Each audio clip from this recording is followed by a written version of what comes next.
Welcome back, everyone. Today we're going to be making a face mask that velcros onto your hat. It's super easy to take on and off. It also has a PM2.5 filter pocket and can work with your hat backwards or forwards.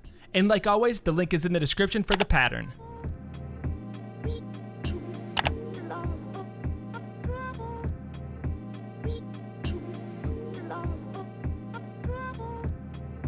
Getting started with supplies, you need a 1/4 yard of tightly woven fabric like cotton. And you also need a 1/4 yard of soft cotton for lining.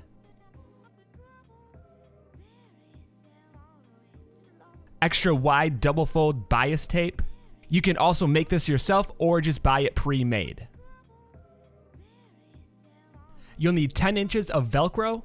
And any size Velcro will work. I recommend 1 inch or 2 inch. 1 twist tie or coated wire. A PM2.5 filter, and this is going to go in the mask at the end. And lastly, your pattern, and this pattern is available at properfitclothing.com. They're super easy to use. All you have to do is print it, cut it, and you're ready to go. And everything will be linked down in the description, from the supplies to the pattern. After cutting your one end of the one front main panel, cut on the fold.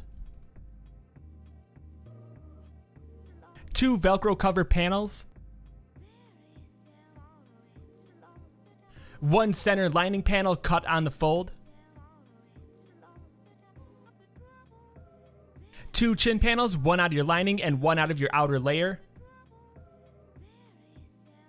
And 2 nose panels, 1 out of your lining and 1 out of your outer layer.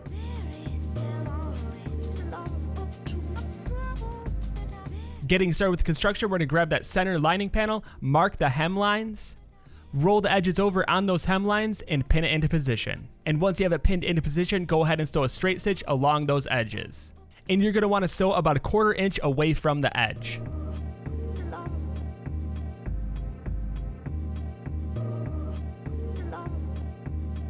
Grab your lining chin panel and with the center notch, line it up to the center notch in your lining main panel. And you're going to pin that chin panel along the bottom edge. And now that the chin panel is pinned into position, you're going to sew at a 1/4 inch seam allowance.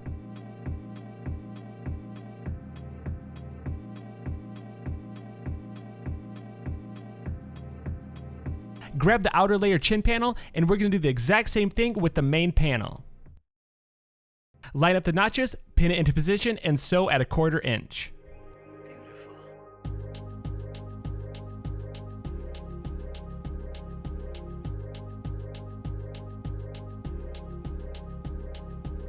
Next, we're going to grab both layers of the nose panel, place the wrong sides together, make sure you snip the bottom notch that is indicated on the pattern, and we're going to be adding the double fold bias tape to that top flat edge.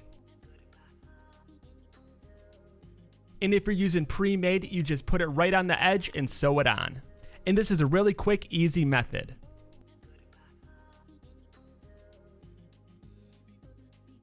The second method is to make your own bias tape with the bias making kit. It comes with a bunch of different size folders for whatever size you choose to use, and also a binding presser foot, so it's super easy to sew on. And if you're using this method, cut your bias tape strip to the size folder you choose. Feed the strip through the folder and iron it as it comes out the other end. And as you can see, it's rolling over both the edges as it's coming out, so it's creating that double fold bias tape. And this is another great technique if you're trying to match all the fabric on the mask. And the third technique is to use a double fold bias tape binder attachment. This will fold it and sew it on at the same time. And once you have the bias tape sewn on, go ahead and grab your twist tie or any small bendy piece of metal and slide it into that bias tape. This is going to allow you to bend it around your nose for a secure, comfortable fit.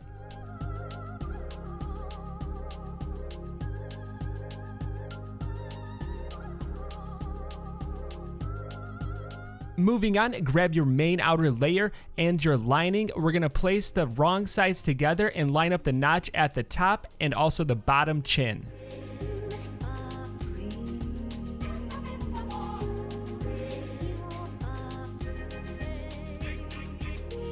Grab your nose panel and line it up with the center of your main panel, and make sure the right sides of the lining layers are together.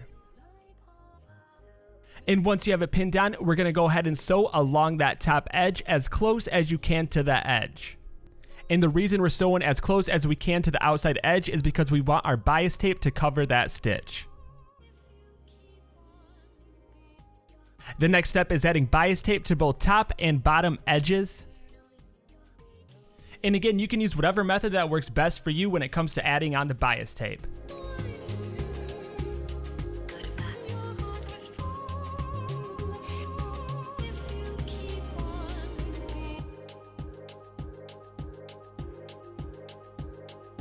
And an easy way to make sure the bottom is lined up, you can line up the notches on the chin panels.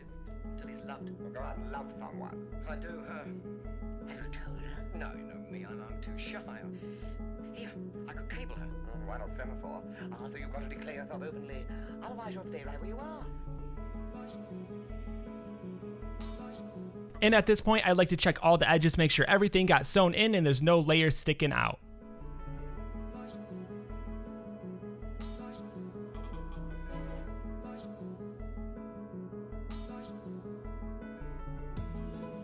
Next, we're gonna grab the Velcro cover and you're going to cut the corners into the hemline.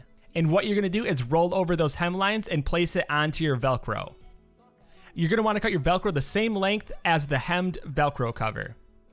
Pin the cover onto the Velcro and leave one edge open. You're gonna sew all the edges except for one bottom long edge. This is because you're gonna sandwich that face mask in between that open edge and then stitch over it after. But for now, just stitch the 3 edges as close as you can to the edge.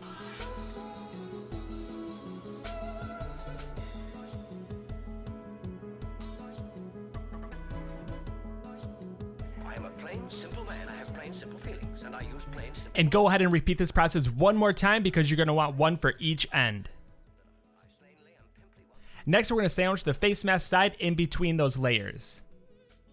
Throw a pin in it to keep it in position and sew along that outside edge.